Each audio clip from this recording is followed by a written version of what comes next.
Hello everybody, how are you doing today? I'm super excited to talk about the listening test of IELTS, and I would like to share a few very practical tips with you.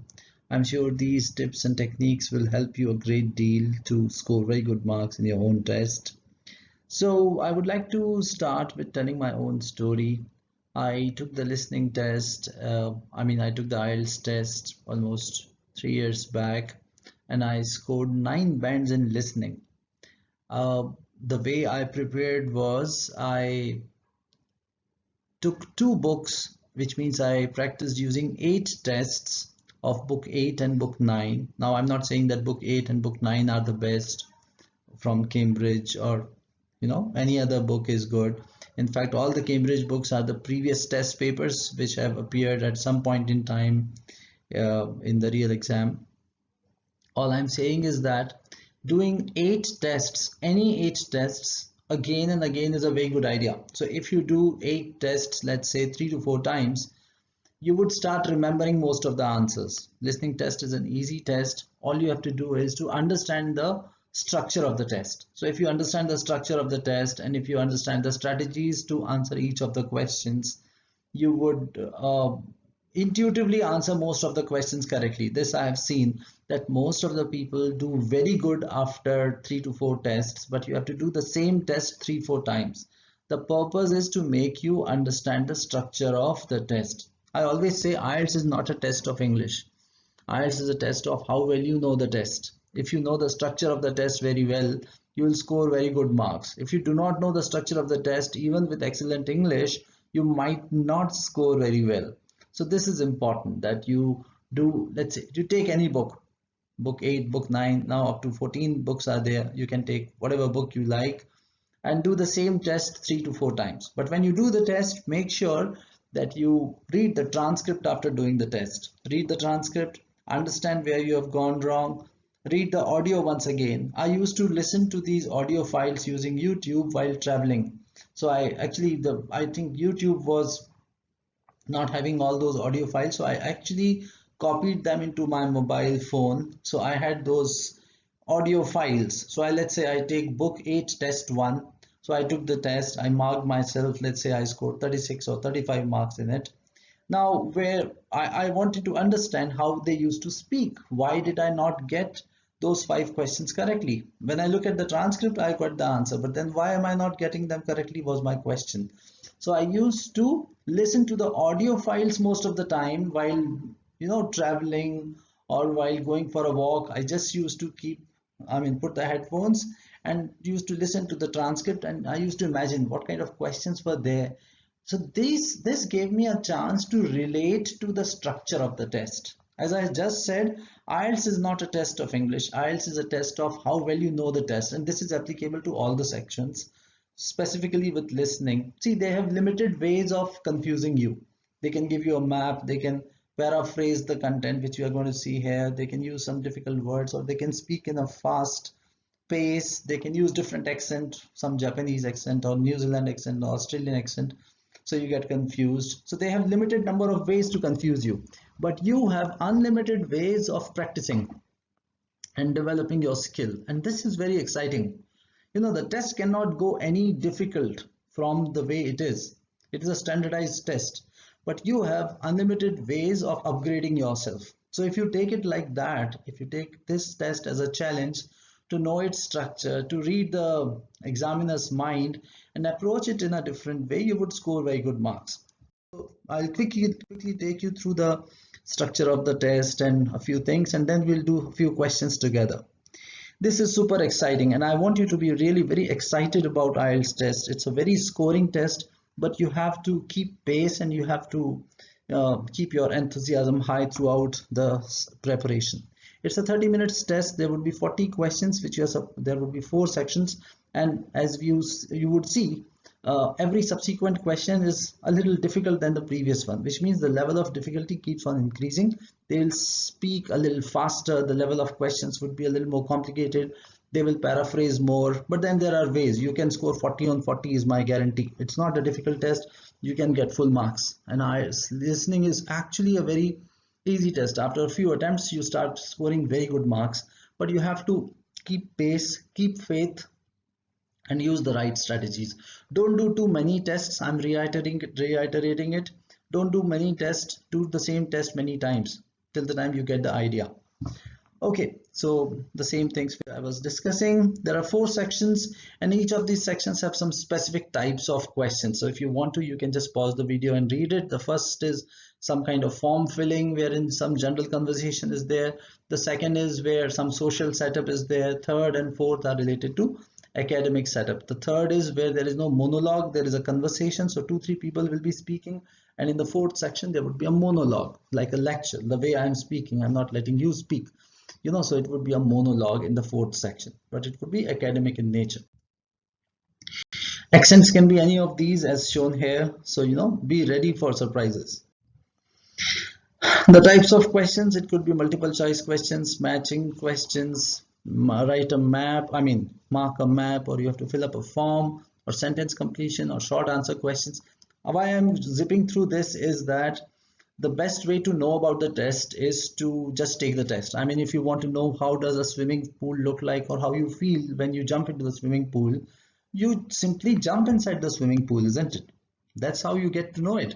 So the best thing that you should do right now is to just get hold of some full test, take a test, and you would know all the different types, maybe 2 tests together.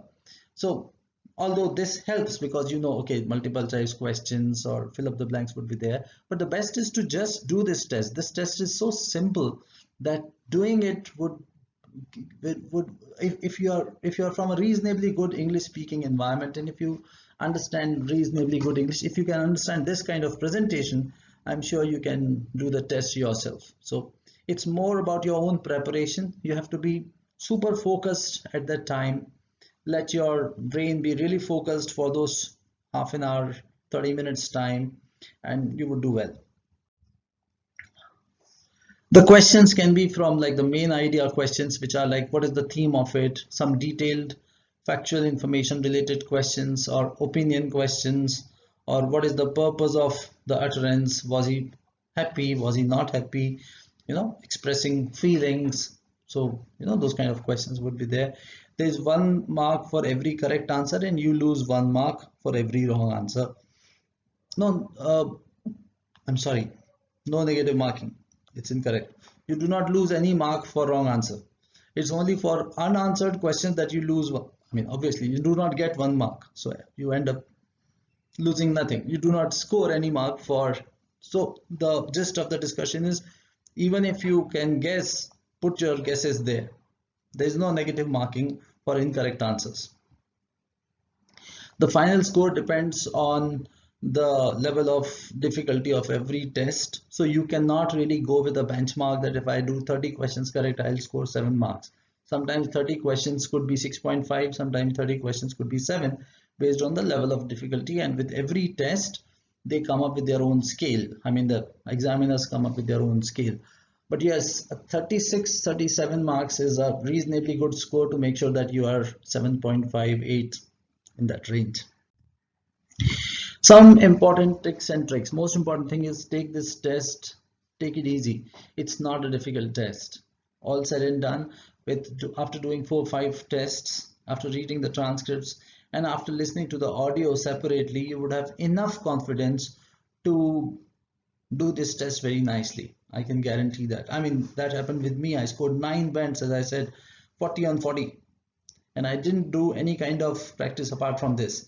I just did the test, read the transcript, did the test again till the time I got 40 on 40. I started remembering most of the answers, but then there is a very good advantage of remembering the answers. When you remember the answers, you focus on the audio. When you focus on the audio, you get to see how they structure the test and how they structure everything. So it becomes easy for you to relate to the stuff, and that's what it is. You have to understand the examiner's mindset, and that would happen only when you hear the audio very carefully. It should not be like a chance. Okay, fine, let me see, let me put this option. You should know why is he speaking like that. There is a strategy. They have something in their mind. They're testing you on something, and if you know that, you would be approaching in a very different way. That is why doing the same test 2-3 times makes a lot of sense. Listening to the audio also listening to the audio. Yeah, there is one more thing which is said here, which is very important, is paraphrasing. So they do not use the same words. For example, three ducks and one hen would be called as some words. So if the question says some birds, and in the audio it is three ducks and one hen, it means birds. Very obvious, but sometimes we try looking for some specific keywords, which is not always the case.